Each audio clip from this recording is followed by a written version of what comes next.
is a very important thing and it should be taken care very very properly. ये हमको ध्यान रखना पड़ेगा. अब देखिए, skin is the largest organ. Yes, skin is the largest organ और एक बहुत वाइटल ऑर्गन है. अब देखिए, स्किन जब आप उसके बारे में सोचते हो ना, ओके, बहुत सारी चीजें जो इंटरनल प्रॉब्लम्स होती है वो हमारे स्किन पे रिफ्लेक्ट हो जाती है. अब आप पानी ज्यादा नहीं पीते हो तो ऑब्वियसली आपकी स्किन पे दिखेगा. आप है ना प्रोटीन ज्यादा नहीं ले रहे हो तो स्किन पे दिखेगा. न्यूट्रिशन सही नहीं है तो स्किन पे दिखेगा. बॉडी के अंदर के बहुत सारे प्रॉब्लम्स जो है वो स्किन के द्वारा रिफ्लेक्ट होते हैं. बहुत सारे लोगों के न्यूट्रिशन प्रोटीन इंटेक में कमी होती है, उनके बाल झड़ने शुरू हो जाते हैं, राइट. तो ऐसे बहुत सारी चीजें जो स्किन के थ्रू हमको दिखता है. दूसरा बहुत इंपॉर्टेंट चीज जो मैं अभी आपसे शेयर करने वाला हूं, ऑलवेज रिमेंबर कि स्किन है ना, बहुत ज्यादा चीजें, हर चीज जो हम स्किन पे है ना उसका लेप लगाते हैं, उसको यूज करते हैं, whatever we use it get absorbed into our body. और देखिए, जब आप कोई चीज खाते हैं ना, वो अंदर जाता है, फिर गट में जाता है, फिर वहां पे डाइजेस्ट होकर ब्लड में मिलता है. लेकिन एक चीज आपको मैं बताना चाहता हूं, कोई चीज आप स्किन पे लगाते हो वो डायरेक्टली आपके ब्लड में ऑब्जर्व हो जाता है. आप सामने डायग्राम भी देख पा रहे होगे. आप कोई भी चीज अप्लाई करते हो, directly gets into your blood stream then to the endocrine gland और वो अपने कारनामे करना शुरू कर देता है.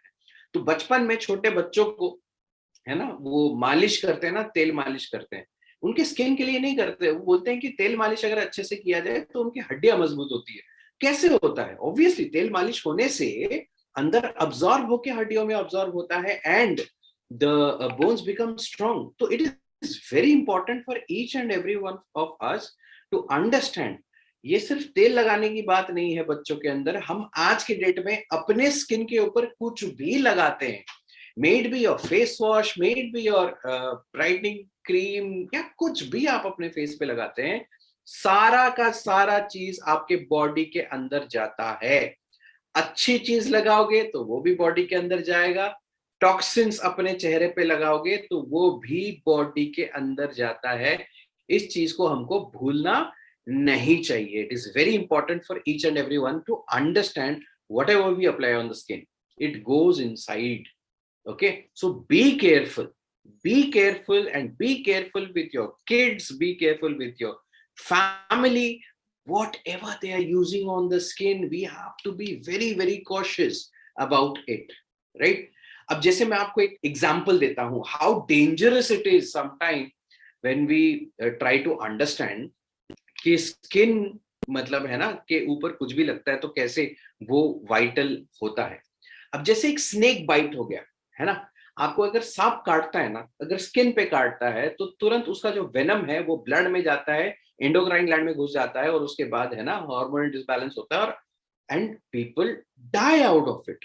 लेकिन आप लोगों ने अगर सुना होगा, ओके, लोग स्नेक बाइट है ना अपने टंग पे स्नेक बाइट भी लेते हैं और उससे नशा भी होता है.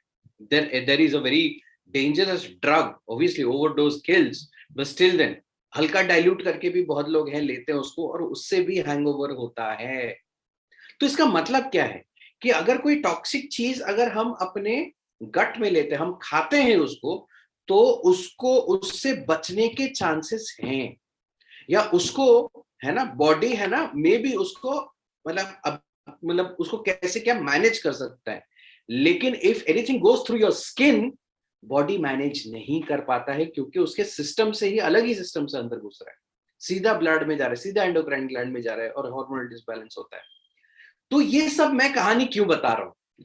इसलिए बता रहा हूं कि बहुत टाइम हम ये सोचते हैं कि हम अगर टॉक्सिन्स खाते हैं तो मे बी बॉडी के अंदर जाता है तो मे बी हार्म करता है. लेकिन एक फैक्ट है, अगर स्किन के थ्रू टॉक्सिन्स जाता है तो ये तो 100% आपको हार्म करेगा. एक और बहुत इंपॉर्टेंट इंफॉर्मेशन आपसे मैं शेयर करता हूँ. आज से कुछ दिन पहले मैं एक कॉन्फ्रेंस में गया था, एक B2B मतलब क्या बोलते हैं, BNI उसको बोलते हैं, वो एक मीटिंग में मैं गया था. वहां पे हर सेक्टर के लोग थे.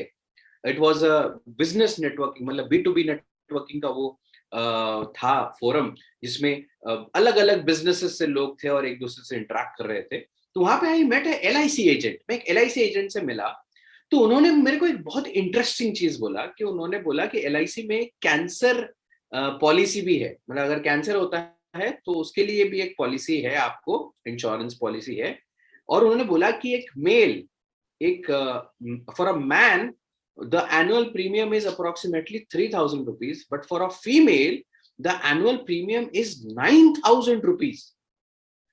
मतलब 3 गुना इंश्योरेंस के लिए पैसा लगता है। तो इसका मतलब क्या है, लॉजिक क्या है कि ladies are 3 times more vulnerable to cancer than a male. Reason research से ये निकला है, मैं नहीं बोल रहा हूं, और ये जो फैक्ट मैंने बोला आप क्रॉस चेक भी कर सकते हो। रीजन क्या है कि हमारी जो लेडीज हैं वो बहुत ज्यादा कॉस्मेटिक्स जो नॉर्मली यूज करते हैं, आजकल तो मेल भी यूज कर रहे हैं, लेकिन जो फीमेल हमारी कॉस्मेटिक्स यूज करते हैं उसमें भर भर के केमिकल्स होता है, राइट? तो ये हम सबको समझना पड़ेगा कि skin is very important and we should be very careful on what we are using on our skin, right?